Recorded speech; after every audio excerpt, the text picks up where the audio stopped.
Cravings అంటే food cravings వల్ల వచ్చే ఒబేసిటీ కానీ, హైపర్ టెన్షన్ కానీ, కైండ్ ఆఫ్ డయాబెటీస్ కానీ, లేదంటే కొలెస్ట్రాల్ ఎక్కువ అవ్వడం, ఇవన్నీ మనకి ఏమంటే ఫుడ్ లోంచి వస్తాయి. ఫుడ్ క్రేవింగ్స్ మనము గనక దాని యొక్క సైన్స్ తెలిస్తే ఫుడ్ క్రేవింగ్స్ కి మనము కొంచెం తగ్గించుకునే స్కోప్ ఉంటుంది.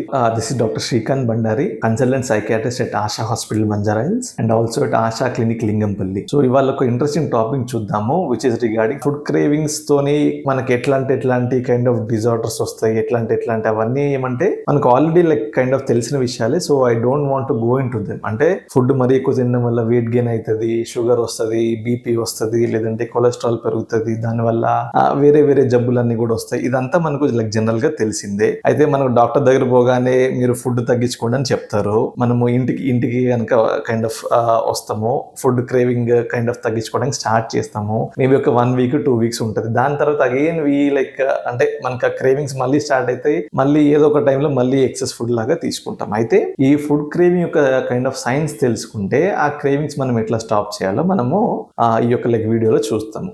సో లాస్ట్ వరకు కనుక మిస్ అవ్వకుండా చూడండి. అండ్ రేపు నుంచి if you can start practising this slowly, మీరు ఈ యొక్క ఫుడ్ క్రేవింగ్స్ నుంచి కైండ్ ఆఫ్ బయటకైతే రావచ్చు. ఈ ఫుడ్ క్రేవింగ్స్ కి మన బ్రెయిన్ కి సంబంధం ఏంటి అని కొంతమంది అడగవచ్చు. ఎందుకంటే మనము కైండ్ ఆఫ్ ఫుడ్ తీసుకున్నప్పుడు అది మన స్టమక్ లో పోతుంది.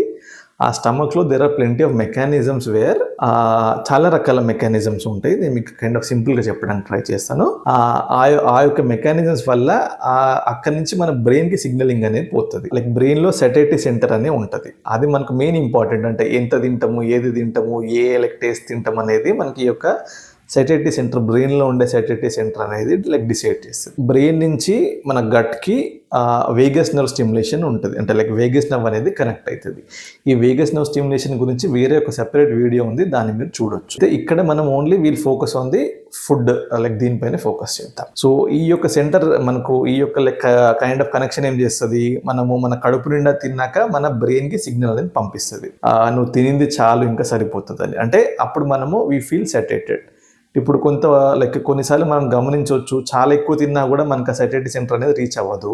కొంతమంది తక్కువ తిన్నాక కూడా సెటైటీ సెంటర్ కైండ్ ఆఫ్ సిగ్నలింగ్ ఇస్తుంది, నువ్వు తిన్నది చాలు, ఇంకా సరిపోతుంది నీకు అని. ఈ యొక్క సిగ్నల్ని కనుక మనము చాలా బెటర్గా ప్రిజర్వ్ చేసుకుంటే మన బాడీ వెయిట్ అనేది చాలా కరెక్ట్గా మెయింటైన్ అవుతూ ఉంటుంది.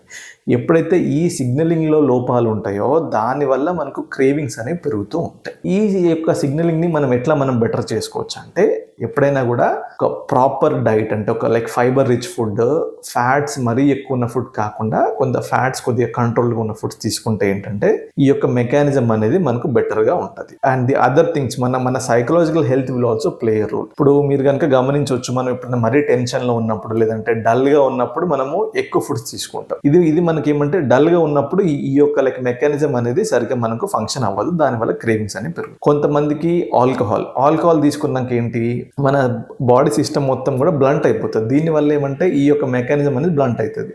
సో మీరు కనుక గమనిస్తే ఆల్కహాల్ తీసుకున్నాక మనం ఎంత ఫుడ్ తీసుకున్నా లోపలికి పోతూనే ఉంటుంది తప్ప మనకు ఒక సెటైటీ లెవెల్ అనేది మనకు రీచ్ అవ్వదు. అది మనకు ఈ యొక్క మెకానిజం అనేది బ్లంట్ అవ్వడం వల్ల.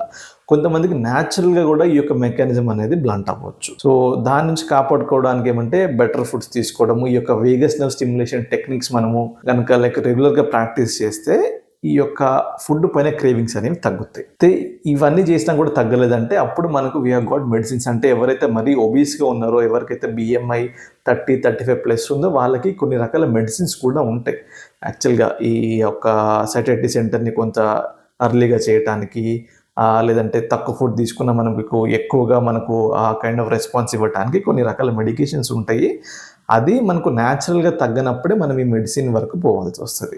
ఇది మెడిసిన్ కూడా పనిచేయట్లేదంటే అప్పుడు బేరియాట్రిక్ సర్జరీస్, అంటే మన స్టమక్లో కొంత పార్ట్ కట్ చేసి మన స్టమక్ యొక్క పౌచ్ని కొంచెం తగ్గించడం. అప్పుడు ఆ కైండ్ ఆఫ్ పౌచ్ తగ్గించడం వల్ల ఏమంటే కొంచెం ఫుడ్ వేసినా కూడా పౌచ్ ఫుల్ అవుతుంది. సో మన బాడీకి ఏమంటే పౌచ్ ఫుల్ అయింది అని మళ్ళీ మన యొక్క కైండ్ ఆఫ్ రెస్పాన్సెస్ వస్తాయి. సో ఇది సివియర్లీ ఒబీస్ ఉన్న వాళ్ళకి మనకు ఈ యొక్క కైండ్ ఆఫ్ సర్జరీస్కి మనం జనరల్గా రికమెండ్ చేస్తుంటాం. సో సెకండ్ థింగ్, మనకు ఈ క్రేవింగ్స్ తగ్గడానికి like Vegas now is the first thing. Second thing ఏమంటే మనకు రెగ్యులర్ గా హాట్ వాటర్ తీసుకోవడం, అంటే హాట్ ఇన్ ద సెన్స్ కొంత కైండ్ ఆఫ్ గోరువెచ్చని నీళ్ళు కనుక మనము రెగ్యులర్ గా వాడే వాటర్ ని కనుక కైండ్ ఆఫ్ రీప్లేస్ చేయగలిగితే చాలా వరకు మనకి ఫుడ్ లైక్ క్రేవింగ్స్ అనేవి తగ్గుతాయి. థర్డ్ థింగ్ వచ్చేసి మనం చేసుకోవాల్సిన రెగ్యులర్ లైఫ్ స్టైల్ మోడిఫికేషన్స్, అంటే రెగ్యులర్ గా బ్రీతింగ్ ఎక్సర్సైజ్ చేసుకోవడాలు, రెగ్యులర్ గా ఫిజికల్ యాక్టివ్ ఉండటాలు, ఇవన్నిటితో పాటు ఫుడ్ విషయంలో సపోజ్ మనకు ఫుడ్ చాలా అవైలబుల్ గా ఉందనుకోండి, we like ten to it. Okay, అంటే మనకు ఫుడ్ కూడా ఒక కైండ్ ఆఫ్ అడిక్షన్ మాదిరి. ఇప్పుడు సపోజ్ ఆల్కహాల్ అడిక్షన్ ఉందనుకోండి, మనం ఇంట్లో ఆల్కహాల్ లైక్ స్టాక్ పెట్టుకొని నేను ఆల్కహాల్ లైక్ స్టాప్ చేయాలనుకుంటే that is not going to happen. Food యొక్క విషయంలో కూడా స్టాకింగ్ అనేది చాలా వరకు అవాయిడ్ చేయాలి. So when ever you want to stock your food, always stock healthy foods, అంటే ఫ్రూట్స్ కానీ నట్స్ కానీ లేదంటే ఇట్లాంటి ఒక హెల్దీ ఫుడ్ స్టాక్ చేసుకోండి. అన్హెల్దీ ఫుడ్ మీకు ఎప్పుడన్నా సివియర్ గా క్రేవింగ్స్ వచ్చి ఖచ్చితంగా తినాలనిపిస్తే ఇంట్లో స్టాక్ మట్టుకు పెట్టుకోకండి. అంటే you need to go to some distance, ఏదైనా బేకరీ కానీ అక్కడ లైక్ రీచ్ అయ్యి అక్కడ మీకు ఎంతవరకు తినాలనిపిస్తుందో తినేసి మట్టుకు రండి. ఇంట్లో స్టాక్స్ పెట్టుకోకండి. ఏవైనా కూడా బిస్కెట్స్ కానీ చాక్లెట్స్ కానీ లేదంటే ఈ లైక్ బేకరీ ఐటమ్స్ కానీ ఇట్లాంటివి ఏవి కూడా స్టాక్స్ పెట్టుకోకండి. And like one more thing, whenever you are eating మీ ప్లేట్ చూసుకోండి. మీకు ఎప్పుడైనా క్రేవింగ్స్ మరీ ఎక్కువ మీ ప్లేట్ లో చాలా ఎక్కువ ఫుడ్ కానీ లేదంటే వేరే ఈ కైండ్ ఆఫ్ స్నాక్స్ కానీ పెట్టుకున్నప్పుడు always try to eat half of it. ఒక హాఫ్ తినేసేయండి, ఒక హాఫ్ కావాలంటే పడేసేయండి. చిన్న చిన్న టెక్నిక్స్ మీరు ఫాలో అవ్వడం వల్ల మీ యొక్క ఫుడ్ యొక్క కైండ్ ఆఫ్ క్రేవింగ్స్ అనే మటుకు తగ్గించుకోవచ్చు. ఇవన్నీ చేసినా కూడా తగ్గట్లేదు అనుకుంటే అప్పుడు మీ లైక్ లోకల్ డాక్టర్ కానీ లేదంటే నన్ను కానీ కలవచ్చు. ఫర్దర్ గా ఎట్లా అంటే ఇంకా ఏమైనా ఇష్యూస్ ఉన్నాయా అనేది మనం చూసుకొని అవసరమైతే మందులు లేదంటే ఇంకా వేరే కైండ్ ఆఫ్ చిన్న చిన్న టెక్నిక్స్ చెప్పడము, మరీ ఇబ్బంది ఎక్కువ ఉంటే బేరియాట్రిక్ సర్జరీ వరకు పోవడం మటుకు రికమెండ్ చేస్తాం. Thanks for watching.